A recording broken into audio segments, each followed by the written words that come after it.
Hi guys.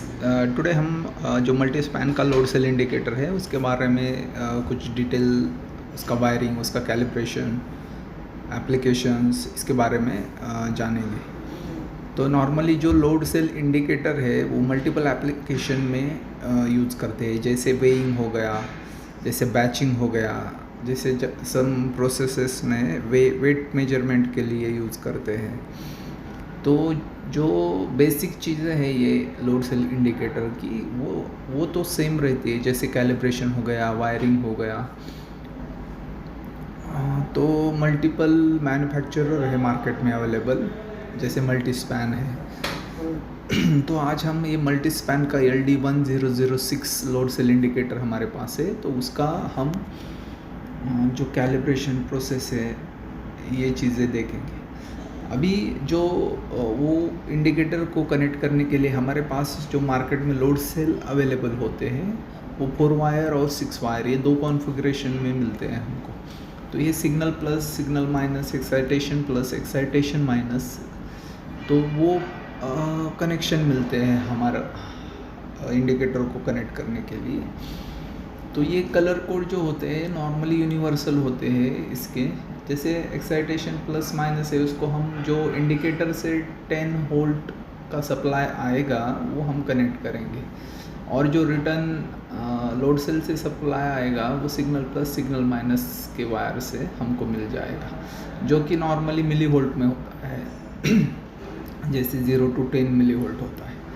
और ये जो सिलेक्शन जो होता है लोड सेल का, वो हमारा कैपेसिटी कितना चाहिए, जैसे 500 टन हो गया, 100 टन हो गया, या 100 kg हो गया, तो उसके हिसाब से हम लोड सेल को परचेस करते हैं। तो उसका रेटिंग 1 मिली वोल्ट पर वोल्ट, 2 मिली वोल्ट पर वोल्ट, तो ये उसका रेंजेस अवेलेबल होते हैं जब हम परचेस करते हैं। तो अभी 4 वायर और 6 वायर ये दोनों भी जो लोड सेल के कनेक्शन है वो हम इस इंडिकेटर को कर सकते हैं। नॉर्मली जो प्रोसेस है वो सेम होता है सभी मैन्युफैक्चर के लोड सेल इंडिकेटर का, जो कैलिब्रेशन है या ये वायरिंग है। तो अभी हमारे पास मल्टी स्पैन का LD1006 इंडिकेटर है। तो हम उसका कैलिब्रेशन प्रोसेस और उसमें जो प्रॉब्लम्स आते हैं बाद में, जैसे वेट का वेरिएशन होना, गार्बेज वैल्यू क्रिएट होना, तो ये चीज़ें समझ लेंगे।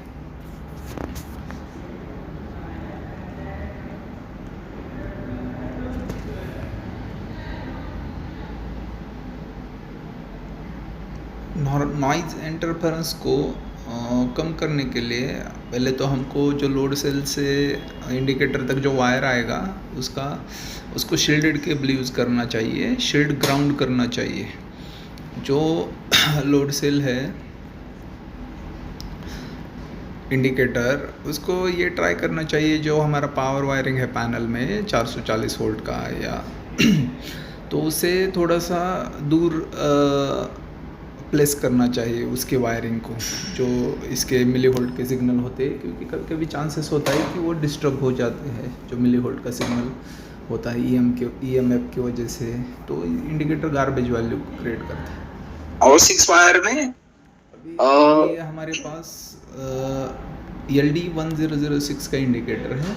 तो इसमें ये 4 कीज अवेलेबल होती है हमारे लिए, set, up arrow, down arrow और एंटर की। तो इनिशियली जब हम कनेक्ट करते हैं ये इंडिकेटर लोड सेल को, तो ये कुछ रैंडमली वैल्यू दिखाता है, क्योंकि उसका कैलिब्रेशन नहीं किया हुआ होता। तो पहले तो हमको क्या करना चाहिए, ये सेट की दबा के हमको जो है वो यल कैल में जाना चाहिए। यल कैल और एच कैल, ये जो दो ऑप्शन है वो लोअर कैलिब्रेशन और हायर कैलिब्रेशन है, उसमें CKG एक इम्पॉर्टेंट ऑप्शन है। तो अभी हम क्या करेंगे कि उसको यल कैल में जाएंगे। तो उसके लिए क्या होता है कि जब 1000 दिखाता है इंडिकेटर स्क्रीन के ऊपर, तो उधर से सेट की एंटर की प्रेस किया तो हम यल कैल और एच कैल में चले जाते हैं। वापस आने के लिए जो एंटर की है उसका यूज़ करेंगे।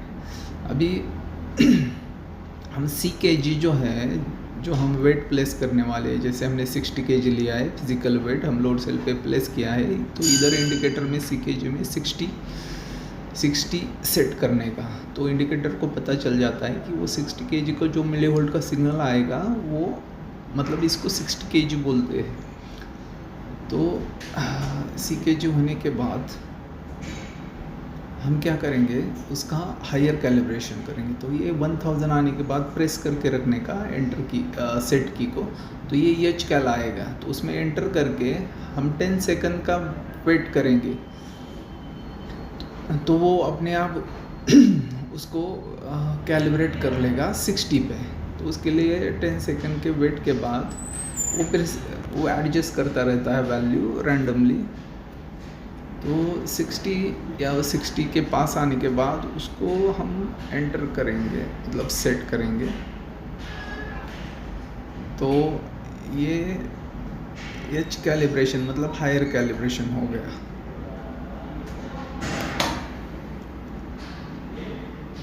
उसके बाद में हम लोअर कैलिब्रेशन करेंगे। तो लोअर कैलिब्रेशन में जाने के लिए वही प्रोसेस है, एच कैल आएगा, फिर से सेट की होल्ड करके रखेंगे, तो वो यल कैल में जाएगा। तो यल कैल में एंटर करेंगे, और अभी हमने उधर का वेट जो है निकाला हुआ है, फिजिकल वेट जो रखा था, तो अभी 0 दिखा रहा है, मतलब वो समझ ले रहा है कि अभी 0 है वेट, तो उसको सेट करने का।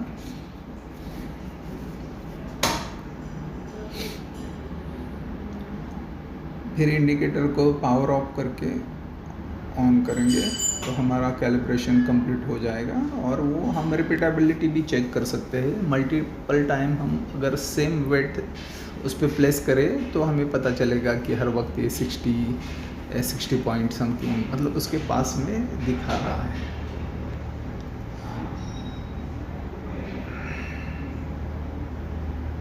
तो ये जो है हम मैनुअल में थोड़ा समझ लेते हैं इसके। तो ये LD1006 का मैनुअल है, उसमें सब ऑप्शन दिए हुए हैं, सेट पॉइंट है, रेंज है, हिस्टेरिसिस है,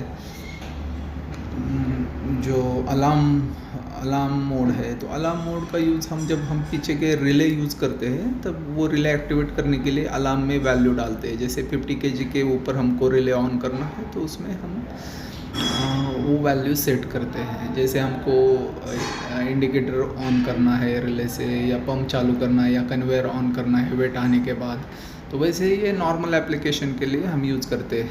पर अगर हमको वो वैल्यू जो हमारे PLC कंट्रोलर पे रीड करना है, तो वो मॉडबस इनेबल या 4 to 20 मिली एम्पेयर आउटपुट, या 0 to 10 वोल्ट DC का आउटपुट, तो ऐसे कंट्रोलर लगते हैं।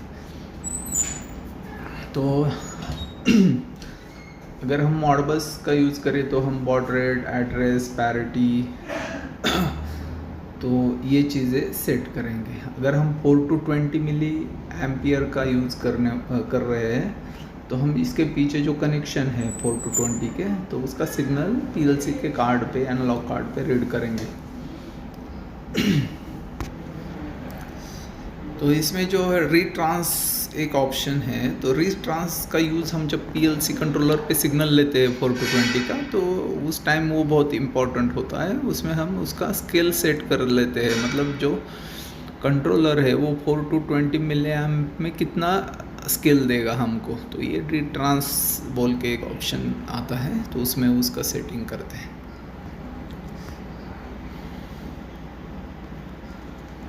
तो guys, thanks for watching video. Please like and subscribe Material World Automation channel for watching more video. Thank you.